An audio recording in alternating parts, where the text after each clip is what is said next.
Hello guys, welcome back to another video. So it finished Tottenham Hotspur 2, Manchester United 2 in a game which was a thrilling crash at the end. First half was a bit low, but it raised up a lot of things in the game, and I was really excited to what the things that I saw over at Manchester United plus as well at Tottenham Hotspur. United are really now looking like a team that is rising. They look like they're starting to believe in this Ruben Amorim type of play, the way he plays the game, how he's helping the team, and they're starting to believe what they're doing, and it's looking so amazing. The way they approached today's game, the way they were putting pressure on this game, on this Tottenham Hotspur team was amazing. The problem in the first half of Tottenham Hotspur is they did not have somebody who could actually try to finish up the chances that they were creating. At some point, it felt like there was a disjoint between the midfield and the strike force of Tottenham, and there was nothing to link up.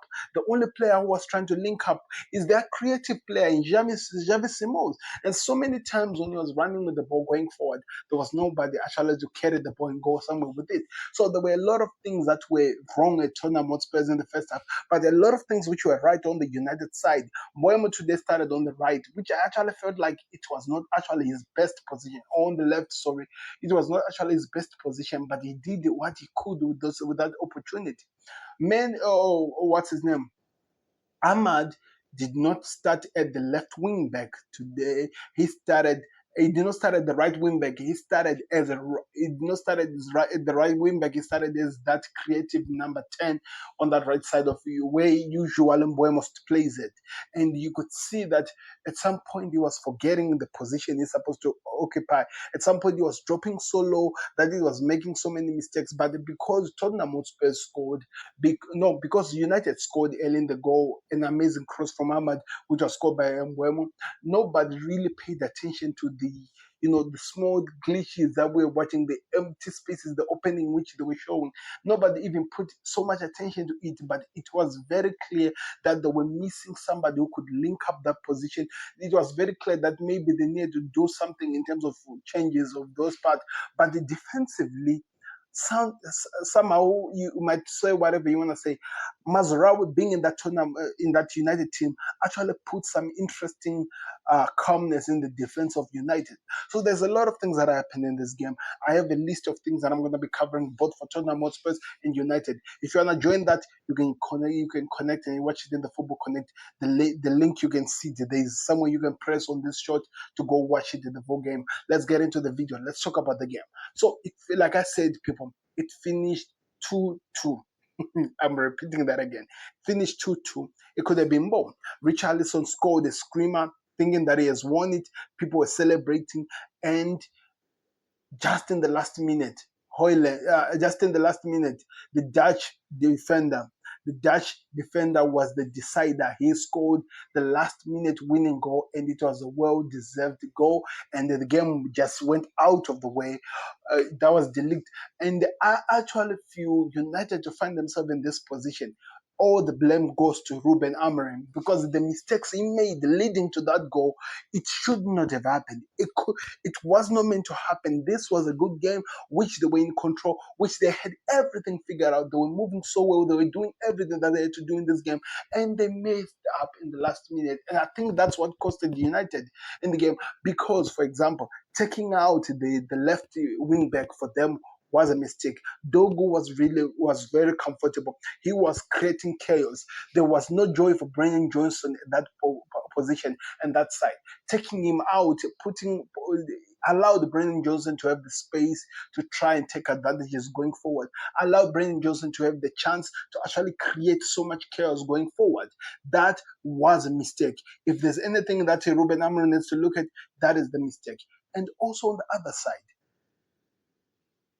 of course, Maguire had to go out with an injury, which kind of opened up the defense, because I felt like with De Ligt covering that position, it just gave the balance that Tottenham Hotspur were looking at. And somehow Telles coming in the game while the ground is booing, saying that you can't take out Javi Simon for tails, being the first guy to score the goal that gets Tottenham back in the game. It is just a match made in heaven. It's something that you cannot even make up. It's so amazing. It just showed so much out of this game. You might see me so excited talking about this game, talking about what I saw, but this is not exactly how this game was. This actually game was way different from where it was. Do you know that it took Tottenham Hotspurs 50 minutes or even close to 55 minutes for them to have their first shot on target at home?